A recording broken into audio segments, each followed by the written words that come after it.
I'd like to introduce you guys to the following session. We'll be having a panel discussion led by Ahab Charles W. Downer, the Director of Green Overseas Program, and Expertise France onto the stage.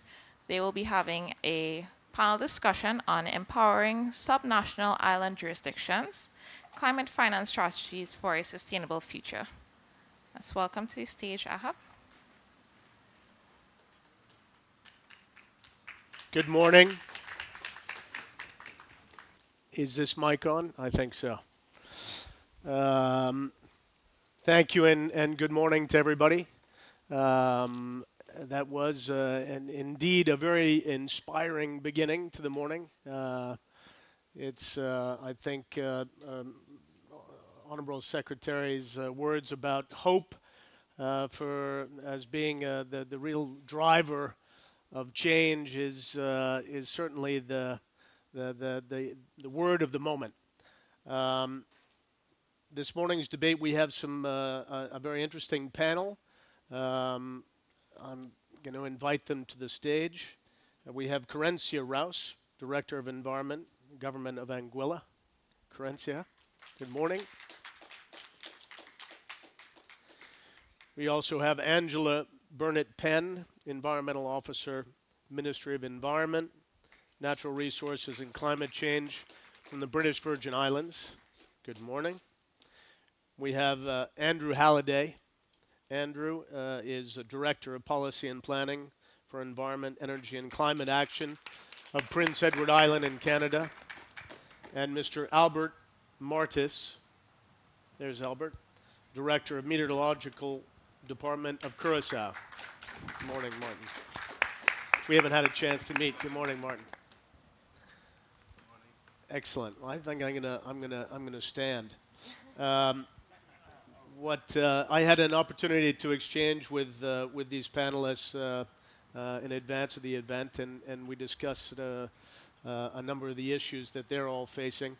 As the introduction specified, I'm the director of what we call the GO program, or the Green Overseas Program, and it's a real pleasure for me to be here this morning because the Green Overseas Program is an EU-funded program that works specifically with the 25 overseas countries and territories of the European Union and the United Kingdom to build resilience and to help to integrate energy transition, which is really key for island nations and countries of this nature. So my team, working out of Expertise France in Paris, is very familiar with a lot of these challenges that island nations, semi-autonomous territories face. And so it's a real pleasure for me to be here. And I want to thank Island of Hope and Island Innovations for making this possible. So perhaps to open, I'd like to give each of our panelists an opportunity to say something about their own territory, country, autonomous lands, and then I'm going to open it if there's any questions from the audience. We'd certainly like to hear from you, and we can spark some debate amongst our panelists and hear from them about their own experience, about identifying lasting and sustainable funding for all the climate-related challenges that they face. So without further ado, Querencia, maybe you'd like to start? Sure. Good morning, everyone, and thank you for having me. My name is Querencia Rouse, and I'm from the overseas territory called Anguilla in the Caribbean. And I just wanted to start this discussion with a bit of context about what we experience as, as the title suggests, subnational island jurisdictions. So subnational island jurisdictions and small island developing states have been working over time to develop climate action goals and devise detailed mitigation and adaptation strategies for the possibility of accessing finance that has a preset expiration date.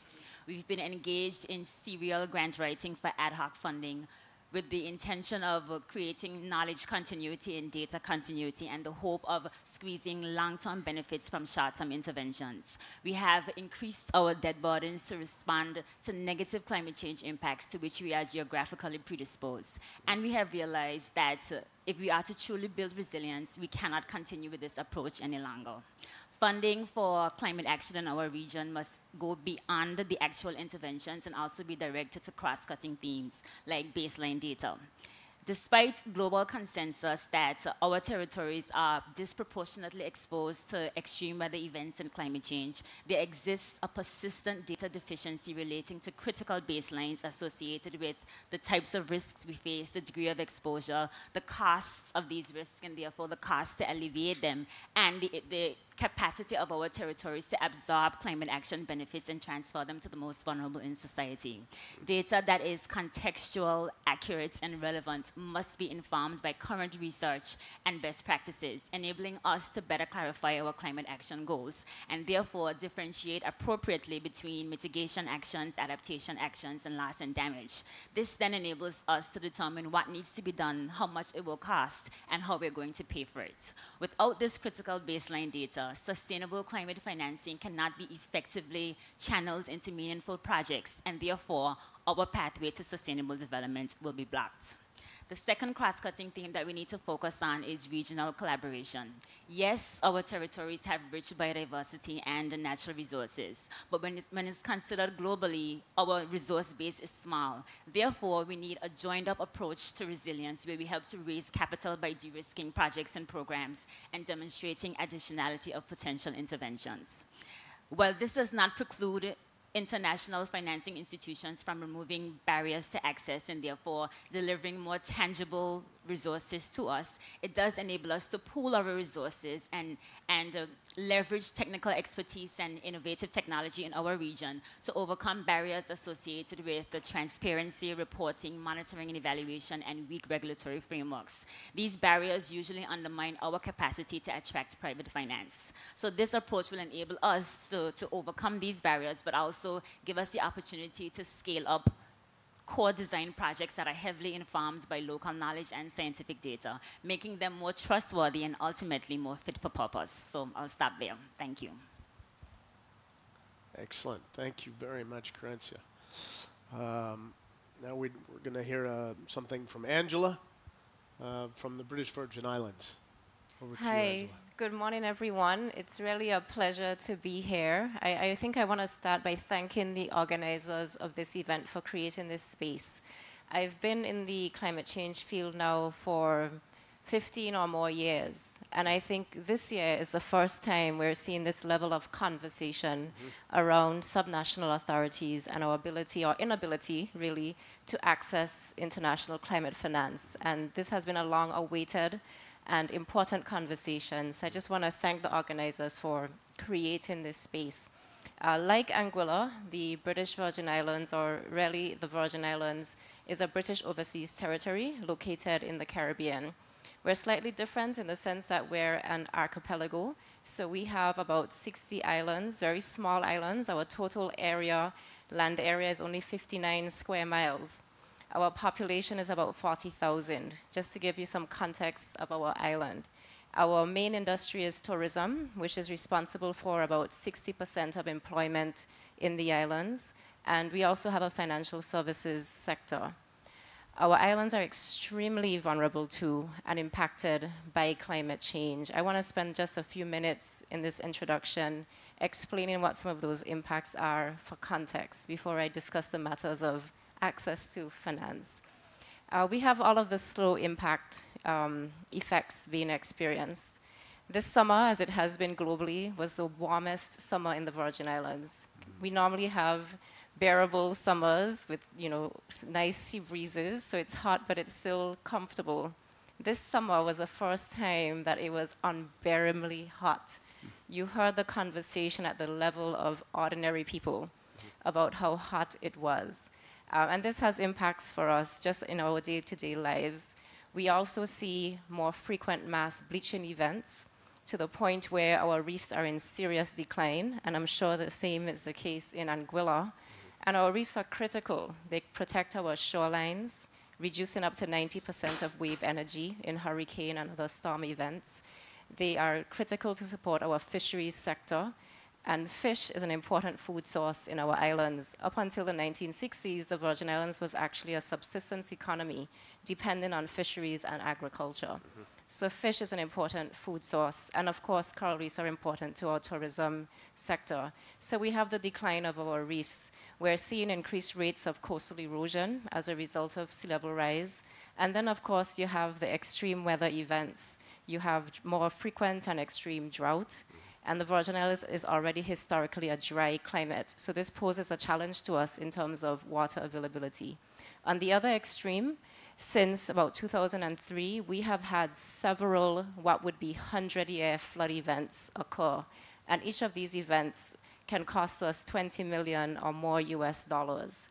And this is in a country where we have a relatively small GDP compared, of course, to developed countries. So that is a high cost burden. And as was noted in the opening remarks, we face the challenge as a result of the OECD rules of not being able to access finance loans that is at concessionary rates. So we pay high rates, incur debt at high rates to respond to these events.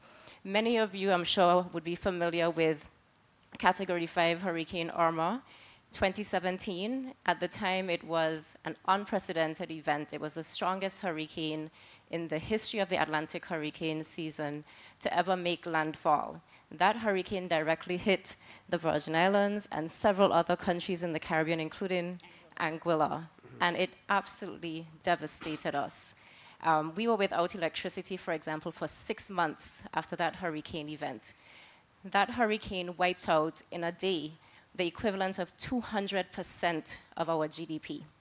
We are still in active recovery from that event. It was just last year that we were able to rebuild our main public high school. There's still active recovery on the ground, and this is 6 years on from this event. We were unable to access any sort of grant finance or concessionary loans coming out of that event, and we've incurred, to date, about $120 million in high rate loan financing to recover from this event, and we still have probably another $100 million to go to undertake additional debt to fully recover from this event. So you ask yourself, how often can we experience these events and recover? 2 weeks after Hurricane Irma, we were hit by another Category 5 hurricane, Hurricane Maria, and just a month before Hurricane Irma, we had a 100-year flood event in the height of our dry season. These are the types of really serious impacts that we're experiencing on the ground. Now, if we contrast that against the reality of access to climate finance, it's stark.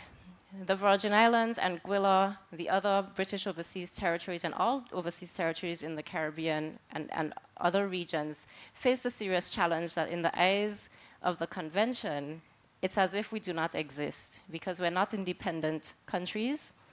We're represented basically through the convention through the UK. However, of course, the UK is on the giving side of the equation, so to speak. So this means that the territories automatically are closed out of access to the GEF, to the Adaptation Fund, to the Green Climate Fund, and will be closed out of access to the Loss and Damage Fund as well. There's also not to date been an established long-term at-scale program through the UK to support adaptation or mitigation in the territories. So it literally means that we have no access, zero access to climate finance.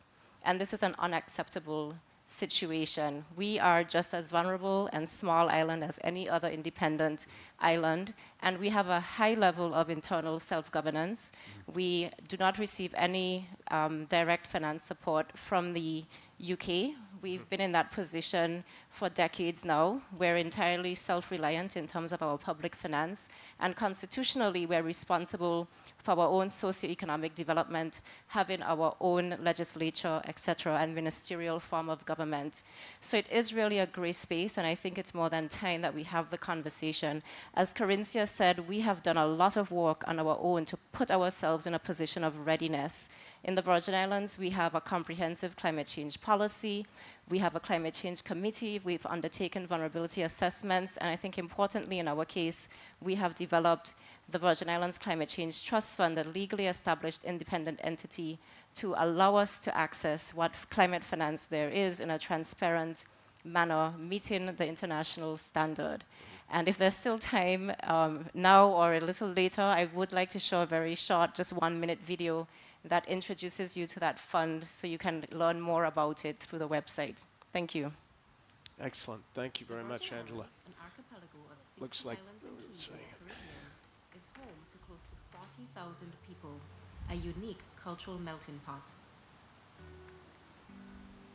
But climate change is disrupting life in these idyllic islands through heat waves, coral bleaching, sea level rise and coastal erosion, more frequent extreme flood events, and stronger hurricanes. The Virgin Islands Climate Change Trust Fund is seeking bilateral and independent donors in the priority thematic areas of resilient ecosystems, resilient infrastructure and communities, and renewable energy. Donors have control over application of funds. Please get in touch to discuss opportunities to support the fund and its vision of creating the first climate-smart island chain. Excellent. Thanks for that. I think we recognize the voice over, yeah, obviously. In small islands, you wear multiple hats. That's right. Excellent. Well, thank you for those comments. Very relevant to our discussion. Andrew, can we hear from you now? And maybe Yes, thank you very much, Ahab. It's a pleasure to be here, and I also want to begin by acknowledging Nick and his team at Climate Action, as well as James and his team at Island Innovation for putting this event together and providing this platform for us to come together and share our experiences, share our ideas, and try and learn collectively moving forward. So I first want to acknowledge I'm coming from a bit of a position of privilege, being from the global north. I'm from the Canadian province of Prince Edward Island, which is a fully jurisdiction province within the Federation of Canada. We're a near-shore island, about 175,000 people, and we do have the full jurisdiction and autonomy that comes with being a Canadian province. So that's kind of the vantage point I'm coming from. As you alluded to, I'm not part of the overseas territories or departments of the EU, so I'm bringing a slightly different perspective, but I'm honored to be here and to hear from my colleagues from the Caribbean on this panel today. So I think from my perspective, I want to just start off by acknowledging the fact that the issue of accessing climate finance is a challenge for ourselves as well. Despite that privileged position that we do occupy, in speaking with my colleagues who are the programming staff for our adaptation efforts and our mitigation efforts, in a Canadian context, there is no core funding as well. Right. Everything is project-based, competition-based. So that effort to try and seek those funds is really a challenge. Probably our distance and our relationship with our metropole, our capital, national capital of Ottawa, is a little closer than some of my colleagues here on the stage. So we do have a good dialogue and good proximity. But I think it's really about that issue of building that capacity and making sure that they're aware of those challenges that we're facing in our jurisdiction may not be as prevalent in their own jurisdiction, and maybe finding some synergies not only with other island jurisdictions, but in a Canadian context with other provinces, especially in our region, to try and raise those concerns. And I'm sure we'll speak more about some of the challenges. We've had a couple of very large natural disaster events in the last number of years that I'll speak about during the course of this panel. But I'm just looking forward to that conversation and that dialogue here today. So thank you for that. excellent. Thanks very much, Andrew. Albert, can we hear from you now? Yes, thank you, and good morning to all. Thank you for having me, and also thank to the organizers for having us to discuss this important topic, because it's a topic that is already going for a long period of time, a lot of years. We're starting discussion on how to finance the territories. We from Curacao, we are part of the Dutch Kingdom. Not only us, but you have the island of Aruba, St. Martin, and we normally are prone to the hurricane strikes. As already mentioned, 2017, Hurricane Irma, Maria, Jose, and other years we had Ivan in below, southern to the Caribbean. That was for Aruba and Curacao. So there are years that we have a lot of damage on the islands, but still, in order to discuss the finance part, it will be very difficult since we are at the donor side of the equation, as mentioned already. So for us, it's always finding ways how to cope with that, but also try another way, another approach how to do that. And in Curacao, what we have started doing is to find ways to first, what are the requirements? And one of the most important requirements up till now is you have to have a national plan. When you have a national climate plan, climate adaptation or climate action plan, that is where you start talking to the different agencies. And that's why what we have seen that works well for us, that was the last 10 years we start collaborating, partnering with a lot of international organizations, so we will be able to further develop, because the idea is for us, I'm coming from a Met office, so our mission at the Met office is to save lives and property. So that's the first thing. If there is a constraint regarding the financial part, yes, we have to deal with it, but still we have people, we have communities that we have to take care of. So that's why that is actually we can call it the parallel approach that we have seen that work well in Curacao, but still we need a lot of fun. So that's why right now it's important that also this year at the COP we will articulate that more and more better, so that our donor partners, they will see that we also are part of the SIDS, because climate change doesn't distinguish our territorial or our constitutional situation. So that's why important to further build on it. And as I heard the Honorable former Secretary General, Ms. Scotland, that is where we have to start. We have to find ways how to discuss that. Its first step will be the willpower. We have to envision that for every country, we don't need to leave no one behind. Right now, we are one of those that are left behind, because we don't have access accordingly to the United Nations schemes. We don't have access to finance. So that's why we have to find the ways how to deal with that. We have to find the ways how to talk about it, so that the donor countries, also the international institutions, will realize we have to find ways how to assist also we as countries that are a territory within the kingdom.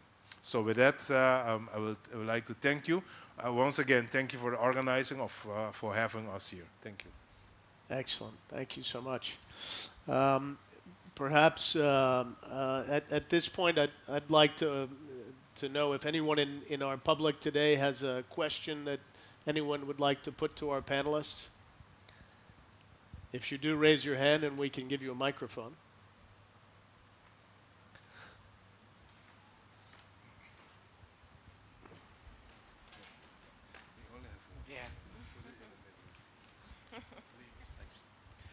Thank you. That was a great panel. Thank you. I've learned a lot. I'm a senior strategic advisor to Howden, so we're one of the sponsors of the Island of Hope. It's an insurance company. We've made a major commitment to see if we can mobilize the global insurance industry, and we're doing two things. We launched a report with Cambridge University actually here on Monday around how you mobilize the insurance industry to underwrite the economies, not just individual assets, but the whole economies of the most climate vulnerable nations. And actually, because the risk of, as you have actually illustrated, of an event that wipes out the entire economy is rising dramatically. And actually the cost of doing that is dramatically less than you might expect. So there's hope there. We're also launching the Climate Action Trust, which has now got 6 insurance companies backing it, which is to mobilize insurance premiums for the world's most climate vulnerable. So my question in that context is, do you see a role for the insurance industry? Because I think we recognize the insurance industry has not done anywhere near as much as it needs to, and needs to do more. I have the mic in my hand, so I'll probably, by default, take the first stab at that. Thank you so much for that question. And yes, in short, the insurance industry absolutely has a role. Just before I say more on that, let me just give you an important fact. Since Hurricane Irma, literally the insurance premiums on island have doubled for homeowners. And this has made housing unaffordable for many. Many persons have lost their properties as a result of this. And for many young people now, the cost to build is prohibitive because, of course, you have to be insured as a requirement for building. So we are in a space where we really do need an answer to two questions. One is, if we're going to be insured, how do we afford that with the rising cost of insurance? And this applies both at the level of micro level at individuals, but also at the country level. And secondly, are we facing a future where we might be uninsurable? As you've seen now the case in California, in the case of wildfires, et cetera, do we face that reality potentially? Since I've been at CAP, I've had the privilege of attending a few side events dealing with insurance specifically. And at the case of the country level, since Hurricane Irma, we've signed on to CRIF, which I'm sure you're familiar with, the Caribbean Catastrophic Risk Insurance Facility, which has been a critical mechanism for the Caribbean in terms of how we risk pool and deal with these catastrophic events. So it's basically a parametric insurance model that gives a certain payout once an event of a certain scale or magnitude has occurred. And we've just actually recently received our first payout from that coming out of Tropical Storm Felipe just this year. But that in itself is not a full solution. We might need to look at options, for example, of how we subsidize premiums to help make insurance affordable. And perhaps that's a space where the insurance industry can step in and play a role. There's also, I think, the need to recognize the efforts for adaptation in the insurance industry. So if, for example, the Virgin Islands, the other territories in the Caribbean coming out of the events of 2017, Irma, Maria, and then Dorian in 2019, there's been a lot of work around how we can strengthen and build our building code, enhance our building code, sorry. And I would say safely in the Virgin Islands that prior to Irma, we were Cat 4 ready. I've been through Category 4 hurricanes and come out relatively unscathed. But a Category 5 is a totally new dimension. But the research has shown, because the Caribbean has studied this, that we can build to Cat 5 level. There are buildings, there are structures that survived those events. So it's about learning from those events and building better, building smarter. So I think if we're able to get to that level of resilience, that should be reflected in the insurance industry. We shouldn't be lumped, we're very small islands in the Caribbean, but we shouldn't be lumped into the same risk analysis that's done for the continental US. So I think having region-specific risk modeling is also important, and that needs to factor in the work that our islands are doing actively to build resilience. So thank you so much for the question, and hopefully we can continue the discussion post-panel. There is actually a panel on this. Sorry. My colleagues, Rowan Douglas and Dr. Anna Gonzalez are doing a panel on this in the Blue Zone at the Resilience Frontiers Pavilion at 6 p.m. if you're so on this exact topic. Yes, I'll let anybody else respond. Thank you. Thank you very much for that question. Our experience with Irma, since most of the headquarters of the insurance company are based in Curacao, I met with several of them. One thing that was very important for the insurance company after Irma was build back better. So they were willing to help build the buildings back together with the owners. So that will decrease their way of looking to the future. And that is one thing they start doing in St. Martin at that time. The other thing is also important to note here, yes, sure, when the risk is higher, the insurance company tend also to increase the annual fee for that. So that's why those are the discussions we have to continue, because we have to find some ways, especially there will be a lot of solutions, but together, by sitting together, discussing together, we'll be able to come out with an excellent proposal, not only for the owners, but also for the islands. Thank you. Excellent. Thank you so much. Anybody else wish to have something to say about that? Actually, yes. I have a particular question. What would be the criteria for overseas territories to be able to access the risk? support that, the insurance support that your company offers? It's the microphone. Well, at the moment, we developed so this report, which was done with the Cambridge Institute for Sustainable Leadership, CISL, or CISL as people often refer to it, lays out a framework for the whole insurance industry. So that the idea was obviously not just to develop something that we could do or broke, because we're so Howden are brokers. So, you know, David Howden has been talking for a couple of years and saying that if the insurance industry does not get its act together, it's going to become irrelevant. And you know, he feels this very passionately, and he's made this the #1 strategic objective of Howden, to go out there and make the market, not just make the business for ourselves, but actually make the market, because we need a climate insurance ecosystem that doesn't exist at the moment. And so this is one building block, was actually to look at, you know, building a framework that actually analyzes, you know, what would be the right approach, and it's a GDP-wide approach rather than just individual assets. Because what's the point if you insure a factory or an airport, you know, if the rest of the economy has gone and cannot be built back? There's no point. So, you know, you need to look at how you insure the whole economy to build back all of it. So the schools, the hospitals, the roads, etc. And actually, you know, everyone's assumption was that would just be horrendously expensive. But when they built the framework and looked at the numbers, they actually went, it's nowhere near as expensive as you would think. So for example, 1 billion in premium would sort of provide access through the global risk capital markets to 75 billion. And I think the other point is it's a contractual obligation. So the minute the event hits, you've got a contractual obligation to that money. You can also build something into it. So, you know, if you've got an early warning system, some of that money can flow even before the event hits, so you can prepare.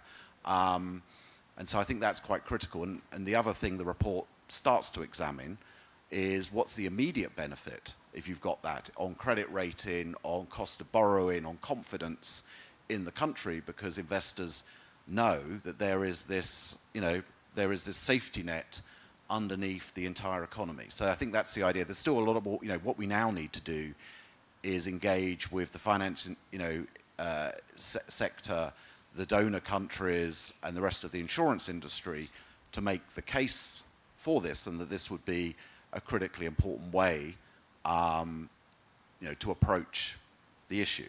And it would only be, you know, it would only be about 1% of the total loss and damage fund to provide this sort of basic, you know, safety net, you know, foundation on which then you could build everything else. And so a basic level of confidence. So there is some work to do, but it at least shows that it is possible, and that it is viable. It is financially, you know, viable.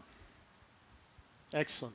Thank you. Well, thank you for that. Yeah, no, it's nice to know that it's financially viable, because that's obviously the key to making that go forward. We have some just under 10 minutes left. A question I'd like to put to our panelists is, you know, you've all made note of the fact that this year there's quite a lot of buzz around the problems and the challenges that island and territories like yourselves face. What do you all think can be done to continue to build awareness? Because building awareness really is part of the answer. And I'd be interested to know if any of you have specific recommendations going forward in order to build awareness amongst the policymakers, amongst the decision makers, and amongst the general public. Do you mean specifically in our territories or on the global stage? On the global stage, mobilizing sustainable financing for the challenges that you face today and will face in the future related to climate change. Okay, thank you for that question. I'm hoping that after this iteration of COP, all of the financial institutions and other global actors have been paying attention to how much small island developing states and subnational island jurisdictions have been advocating and pleading for support and making a specific and special intentional effort to reach out to us and find out what are our circumstances and how they can assist. Because at the end of the day, when we are making these cases, we're making them to audiences that have the means to support us. So I think the onus is really on these global actors to try to find out what is happening with us based on what we've said here at these international events and trying to figure out how they can support us as best as they can. Excellent. Thanks for that, Crencia. So I would endorse that and add to it by saying I think we need to be operating at two scales. First and foremost, I think we need to make sure that our publics understand our position. Because unfortunately, as much as we try to educate on climate change, there's still a lack of awareness in our islands, both in terms of impacts, in terms of the scale of finance that is actually required to adapt, and in terms of this gray space that we occupy, where we're not able to actually access international climate finance. So that level of awareness needs to happen, I think, still within our territories. But at the global level, certainly I see this as really still at the starting point of this conversation. There's still a lot of awareness that needs to be built, and I think that needs to be built across the SIDS community, where we've made a lot of progress already. In fact, the SIDS community, I think, is basically agreed on this position that the territories should have access. We need to then scale up that conversation to developing countries that are party to the convention, just sort of thinking about the negotiating blocks, so to speak, that exist within the convention and who's in a space to make the case on behalf of the territories which can't have a direct voice. So look into the OSIS community, for instance, for support on this issue, I think is an important avenue. But also having direct conversations with the Adaptation Fund, the Green Climate Fund, and although they're not in the position to make the decisions, I think it is important that they are sensitized to the circumstances of the territories. And importantly, at least in the case of the Virgin Islands and Anguilla, we are associate members of regional organizations. So we're associate members of the Organization of Eastern Caribbean States, as well as the CARICOM community. Right. And these have rarely been, to date, our primary sources of support on the climate change issue. And I think continuing to engage with OECS and CARICOM on this issue and use them as conduits to a wider network to support our case for access is going to be critical. And of course, having direct conversations as well, which we've started to do with the UK, to have them also hopefully endorse and support this position and take it forward. We're really hoping that this is just a start and that this conversation continues and only gets louder and stronger by the time we get to COP29. Wayne, thank you. No, thank you. For me, I will think there are two things that we have to, for ourselves, we have to bring forward. That is actually, what can we do our own, by our own government, by our own communities, because by showing the world that we will take some steps on our own behalf, that is something will look very flourishing to the world. And that's why it's important to build our own strategies for climate action. And after we have built them, we have them at national level very well settled. There is where we have to continue to build on the financial part, showing to the world, to the other islands, together we will be able to make a difference. And so that's why I think it's very important to have this type of discussion in and with the other islands, because we have to find a way that we as islanders, we have to work together and show the world that all the islands are united in taking action for climate change. So that's why I think this platform is a good platform to start, and that for the next year, for the coming years, we will have more of this type of discussion where we will tell the community that we as islanders, as you know, islanders have a type of creativity that is excellent to come up with some approaches. And that's why I think that is one thing we have to further develop on the islands, but also keep the discussion going, move forward in the discussion of the financial part, because it is not because we are part of one kingdom, of one, we are territory by the UN, we will not be able to get access to such funds. We are an island, we have people living on those islands, so we have to take care also for those people living on those islands. Thank you. So I'll be very brief here, and as Angela alluded to earlier, islanders wear a lot of hats. So alongside my work with the province and with the government, I also lecture in our Graduate Island Studies program at the University of Prince Edward Island in Canada, and so I study islands academically as well. And what I'll do is I'm going to draw a parallel very quickly to the issue of the blue economy. And so from a blue economy perspective, it came out of Rio Plus 20 in 2012. It was that chorus of voices that my colleagues up here have spoke about, where the island nations and the island jurisdictions got together and really advocated for the blue economy and the need for that economic development paradigm in the maritime space. That took about a decade. The challenges are still there with access to finance. We heard about Prime Minister Motley from Barbados, from the Secretary General of the Commonwealth a little bit earlier. So I think having these kind of dialogues, getting this on this institutional agenda is important, and hopefully there will be some momentum built forward into the future COPs to try and get some leverage and some traction on the issue. So, excellent. Thank you, Andrew. That our time is up, but I'd like to say in closing that there's this is obviously just that we're just sort of scratching the surface of this debate.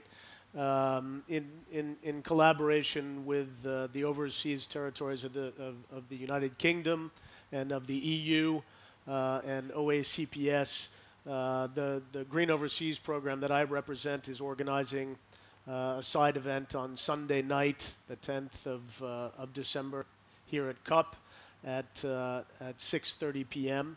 And my colleagues and I can share those details with you.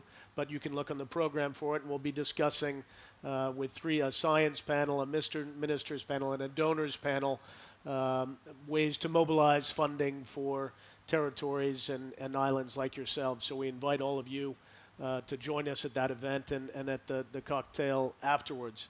In addition to that, I wanted to say that our program is also organizing in October of 2024 in Brussels a 5-day climate finance forum. We're inviting up to 150 people from the 25 overseas countries and territories of the European Union and the United Kingdom to participate in workshops with a series of experts on climate finance and work with yourselves to identify avenues for securing more substantial long-term funding for you all to be able to address the needs and challenges of climate change going forward. So please earmark that in your schedule. Our program is funding it from start to finish with the assistance of the EU. And without individuals like yourselves who are vocal about this sort of thing and suffering the consequences of lack of funding, this type of debate is moot. So it's important that we have you there. And we'll be only too happy to organize for you to be there and to be part of this debate in October of 2024. So with that, I'd just like to thank everybody for being present. Thank once again all of the sponsors of this event, and especially to our panelists here. So thank you very much for sharing with us.